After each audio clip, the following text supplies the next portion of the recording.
joined here by Kelvin head swim coach Dan Gelderloos after the conclusion of the MIAA Championships. 4 nights, 3 full days.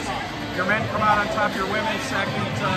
Just your thoughts on this final day, what happened here? Yeah, I mean, it was a great weekend for, I think, the entire conference, in that we had a lot of just really strong performances that are going to, make us look really good down the road at NCAAs from both us and Hope. And I think it was exciting to see us both at our best and putting up, racing each other all weekend long. It was a really fun meet. So the men get it done for the 3rd straight year. You got a little bit of separation yesterday and then just kind of held Hope off today. I thought you, again, had a lot of gritty performances out there on top of first place power. Just talk a little bit about how it all came together. Yeah, we knew that we were going to have to make sure our guys were in the right spots to maximize our point total. And we knew Thursday was always going to be close. We were hoping to get a little bit of a gap on Friday, which we were able to do, and gave us a little bit of cushion for a little less stress than last year, for sure. Yeah, absolutely. So David Bajo swimming really fast. I think elite record, school record in the 100 freestyle tonight. A lot of great swims. Just talk a little bit about him breaking a record. I think that Helena Turbe had held. Yeah, I mean, David just never ceases to surprise. I think he swam different events than he did last year, and just continues to put up times that are the best in the country and lead this team. And broke some guys' records that are very hard to beat with Julian and so on. So yeah, awesome. Jeff Hayes winning a tough one there in the 200 butterfly. Charles Platt coming up big. Your thoughts on those swims and how that all came together?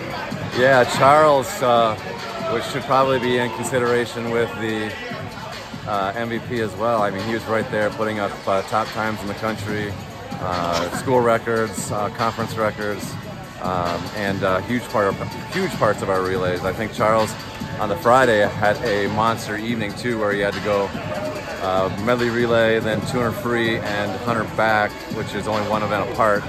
And he managed to navigate that pretty well. Tim Hayes, Charles' roommate, came through and had a big, got his beat cut in the 2 fly tonight.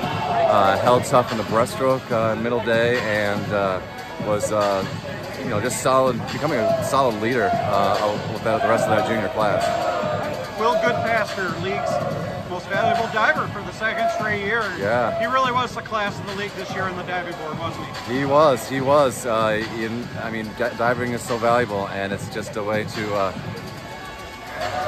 it's one event, but when you have it, it's great, and when you don't, you're hurting. So it's great to have Will down there, and I hope he has a great regional meet next weekend, and hopefully add him to the NCAA roster. Yeah, he's one of those under-the-radar two-sport athletes, does a little pole vault, and academic honor roll kid. I mean, really great kind of kid to have in the program, isn't he? Absolutely. So on the women's side, you also got the women's most valuable diver, and Veronica Skipper, and you talked a little bit the other day about her comeback. Had a very early season injury, and fought back to get on the board in January, and then really be the class of the women's divers in the league. A pretty significant accomplishment. Yeah, I mean, she just had bad luck. I think it was the first week of practice. She was working on the trampoline, just did a normal kind of fell back, and her elbow locked up, and it ended up needing surgery. And so she was out through after Christmas, and didn't begin until January. And then to come back and put all the dives together in the short order was fun to watch. Her accomplish that and work on it, and see it come to fruition. So freshman Zoe Poe wins the 1650 after winning the 500 the other night. That's a pretty tough accomplishment for a young distance freestyler, especially in a very talented field of swimmers on the women's side. Yeah, pretty nice award.